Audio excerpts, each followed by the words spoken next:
Okay, hello everybody.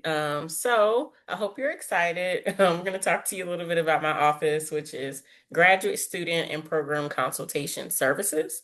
So first things first, um, I am the conflict resolution and academic relations specialist for this office. So what that means is I work with different graduate students as well as occasionally graduate programs. They kind of gauge what needs are present, whether it's related to an individual student's experience in their program or related to the program providing additional resources and support to students. So let's start with a poll. If you all will take out your phones and scan this QR code, I'm going to take you all to our interactive poll with a couple of questions that I'd love to get your responses to. Okay, so first things first, as you begin to think about graduate school, what areas are you most excited about? I'm seeing a lot of people are saying meeting new people, learning new things, moving to a new place. And occasionally some of you are interested in, advancing your research is the most exciting thing. Okay. Obviously, coming to a new experience, as you all are getting ready to go into your master's program, learning new things is definitely, obviously, what led you to pursuing a master's degree. But of course, the people you meet along the way, your opportunities to advance your research, and being in a new environment, can really get you anxious and really excited. So I'm glad to see that you all are excited about these things. Let's go to our next question here. As you think about graduate school, what are some areas that you're nervous about? I'm seeing learning new things. Some people, I'm sure, are anxious about maybe meeting new people or moving to a new place. Okay, I'm definitely seeing moving to a new place is winning out right now, but learning new things and advancing your research is also up there as well. So the reason why I'm asking you some of these questions is because as you're preparing to kind of embark on this new experience for you, letting you get the chance to see that not just you, but other people in a similar situation as yourself are experiencing the same like anxieties or feeling nervous about similar things. So a lot of people I'm seeing are moving to a new place as the thing that's kind of got you nervous. And then our last question here, where would you go if you ran into a problem? So whether that's related to your academics or even personal while you're here in graduate school. Okay. My advisor, friends or other support. Okay, we're kind of battling it out between these last three, but giving you an idea as to where are some areas that you're more comfortable going to, but also where are some areas across campus that you can explore support or how to handle a situation. My office is one of those places, and hopefully, I'll get the chance to kind of show you some of the resources and services that we provide so that you can include us in the list of places that you can run to in case you have a problem, whether it's personal or academic. Okay. And now we are going to exit our poll here and go back to our presentation. All right. So we got a chance to get a good idea as to what are you excited about? What are you nervous about? And where would you go if you had any issues? Let's talk about a little bit more of my office's resources as to why we'd be a good place for you to go to if you have any issues. So, we provide student support, faculty and staff consultation, as well as resolution services. So, what that can kind of look like through experience is we provide a neutral and safe environment so that you feel comfortable to talk. And we're here to listen to some of those concerns and complaints that you're experiencing. We also have the ability to kind of refer you to other campus resources if our office isn't the most equipped place for you to go to, or if we know the appropriate place is somewhere else on campus. We also do mediate conflicts and we advocate and advise on university policy as well as advocating and helping you to advocate for yourself for a fair process. So here's a couple of examples of some of those things. So sometimes students will come to us and they'll say, "Hey, I'm having some concerns related to my relationship with my um, PI or my advisor, or sometimes occasionally program staff." And they're just wondering, how can I kind of navigate that? So whether that's related to a lack of feedback or you're getting too much feedback, or maybe there's been some unclear expectations, our office is here to help you kind of set expectations for yourself, gauge what type of support you're looking for and how to communicate that to your advisor or your PI. We also talk about academic progress or coursework concerns. So what that can look like is maybe a student is experiencing some challenges in their coursework and they're wondering, what do I do to kind of get back on track? Or what are some resources across campus to support me? Other times that can be related to you maybe being placed on probation or figuring out whether it's a good idea for you to maybe transition out of the program or seek another program that's better suited for you. We also help students to navigate lab settings, so that can be group dynamics, safety or protocol concerns. We also talk about emergency funding. So, as a student, as a Rackham student, you do have access to emergency funds. So, kind of talking through how you can get access to that, but if you're not eligible for it, what other campus resources would be beneficial for you. And then lastly, we do include some support for mental or physical health concerns. So that could be related to emergency funding, that could be related to getting you connected to folks across campus to help support you as you navigate your coursework, as you deal with maybe some physical or mental health concerns. And then some ways in which you can contact us. So if you find yourself having a problem or a conflict across campus and you don't really know where to go to resolve it, you can contact us. And we're resolution services. So we help you with those things, but also sometimes it could be beneficial to connect you with a resolution officer who's within your college, within your area or discipline. If you feel that you're having concerns and you don't feel like anyone's listening to you, you can also come to us and we'd be there to support you and help you navigate that. If you needed some information regarding policy that are affecting you um, currently in the moment, or if you plan on encountering some future issues in your program and you're wondering how is that policy going to impact you, you can always reach out to us so we can help support you in understanding Rackham policy, university policy, as well as sometimes your program policy. If you find yourself needing some help to resolve or maybe mediate a conflict, whether that's with administrative staff or faculty, we're here to support you. As well as if you believe that your rights have been violated or you haven't been given due process. So that think about that related to probation, reaching milestones, potential dismissals, funding issues. All of those are areas in which you can reach out to us and we can help you navigate it. So now let's talk about our emergency funds. So as a master's student, you have access to the ability to apply for one emergency award throughout the time that you're in your master's program. For PhD students, that would be up to 2 times because they're here a little bit longer. But understanding that if you were a master's student currently and in the future you decide to transition to a PhD program, they kind of start the clock back over again for once you get into a doctoral program.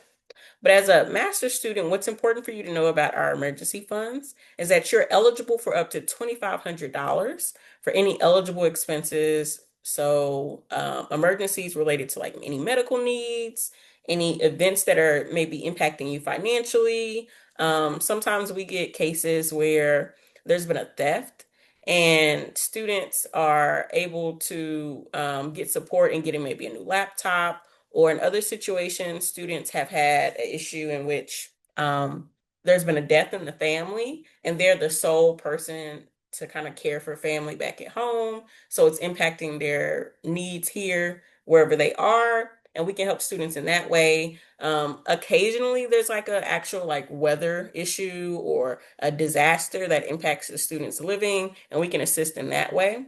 But emergency funds are publicly, available once you go onto our website and look for it. And it has all of the qualifications and kind of parameters to it. But if you ever have any questions or you need to explore this more in the future, don't hesitate to reach out to us. And then some Rackham resources. So, as master's students, you're not eligible to explore the leave of absence policy. However, as a master's student, you do have the opportunity to take some time away or negotiate reduced coursework from your program.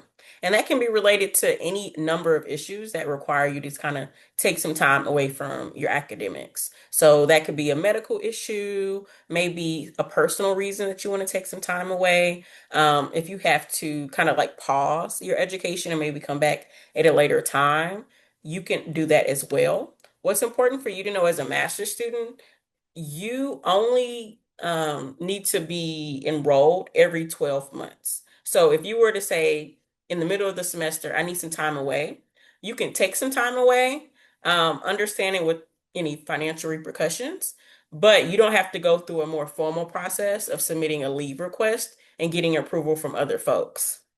Other times, students may be wanting to take a leave of absence, but they may not, feel it's a good time for them. So they can speak with their program and come up with a plan for reduced coursework so that they're not fully taking on the brunt of all their coursework during a difficult time.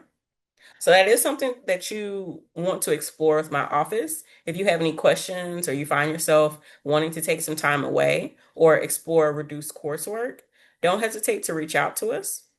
And then we have our parental accommodation policy. So for that parental accommodation policy, that's for any birthing parents or any parents who are newly adopting anyone. So that can be up to adoptions for children that are 6 years or younger. So that allows for 6 to 12 weeks for birth or adoption, and each parent or partner is eligible. During that time, it is a reduction in your coursework and not a leave. So that's the reason why we want to emphasize that to you. It's that you understand that it's more of a opportunity for you to have a reduced coursework rather than completely ending or pausing your academic progress. So again, if you have any questions for that or you're kind of nervous about how to explore and utilize this policy, don't hesitate to reach out to my office. And then we have a couple of workshops. So we have our first workshop, which is that of our Navigating Difficult Conversations. This is a workshop in which we provide resources and tools to help students navigate uncomfortable situations. And when I say uncomfortable, I mean maybe talking to your PI or maybe asking clarifying questions or navigating difficult situations where you're wondering, what does my progress look like in the program? How do I come to a common ground with my advisor or the program on the progress that I'm making? Or occasionally, if you find yourself doing research and you're wondering, how do I kind of navigate this unfamiliar experience with maybe different personalities or different lab dynamics, things like that. And we also do a workshop going over group dynamics. So understanding that you're coming into a new environment of graduate school, and sometimes you'll be in a cohort or you'll be with a different group, and you have to figure out how do I kind of navigate this while also maintaining my interests and my goals. And then another thing that we do is listening circles. So listening circles are not so much a workshop, but rather facilitating a dialogue. So a couple of listening circles we've done in the past is maybe for our first gen students, our Latinx students, as well as some of our first time international students. We've done that for a number of different select populations, but we've also done listening circles for maybe labs who are maybe having a difficult time working with each other. All of those are going to be focused on dialogue and rebuilding trust and working towards a common goal. And then this thing here, you're seeing it says, look for the link in our weekly Rackham student newsletter. But during the academic term, so fall and winter, every Monday and Wednesday, my office puts on virtual office hours. So you can just pop in on Zoom and ask us questions and get support in case you are unable to kind of set up a meeting on a standalone day. So you can know you can always just click on the Zoom for Mondays and Wednesdays from 2 to 3. So you can get access to someone from my office so we can help you kind of navigate any challenges or concerns you may have, or even just answer any questions that have come up for you. And then here's our contact information. So again, you can go onto our website and include an opportunity to set up a meeting. You can always reach out to us individually. I am the conflict resolution and academic relations specialist. So when you reach out to me, you're more likely going to talk to me first, whether you email the office or you email me directly. But I also have my director's email on here as well. Sometimes the director will also do consultations as well. So that's something to keep in mind. Either way, as long as you reach out to us, we'll always be speedy and timely in getting back to you and try to set up an opportunity to work with you further. Okay. So I know, we're recording this, but should you all have any questions, this will be the time to ask them, and I can give you a good idea as to some other things that we do in our office. Or if you have anything that's really specific and pressing, I'd be glad to answer that now for you. Okay. Do you know when we will receive relocation stipend and our monthly stipends? So, normally stipends are given once a month. Depending on the scheduling of it, it may not always be at the first of the month. But if you want to know more details, it might be beneficial to work with your program for the specifics or our finance and fellowships team. And then we have a question here that is, so for in-person meetings, we have to set up an appointment. Yes. So if you want to talk with us in person, you just have to set up a meeting with us. Our office is hybrid, meaning unless you talk to us, there might not be a chance that you can just pop into our office and catch one of us. So it's best to set up a meeting with us or just email us so we can coordinate a good time for everybody. No problem. So again, going back to the hybrid portion, we meet with folks via Zoom very frequently, but whenever a student prefers to meet in person, we can always arrange it. So just kind of coordinating. Okay. So if there's no more questions, I can give you a little bit more details of maybe some of the common consultations that we get in our office. So sometimes students will come to us because they're curious about opportunities for additional research outside of their program. They're sometimes curious around reaching milestones, or if they're worried about communication around progress towards milestones.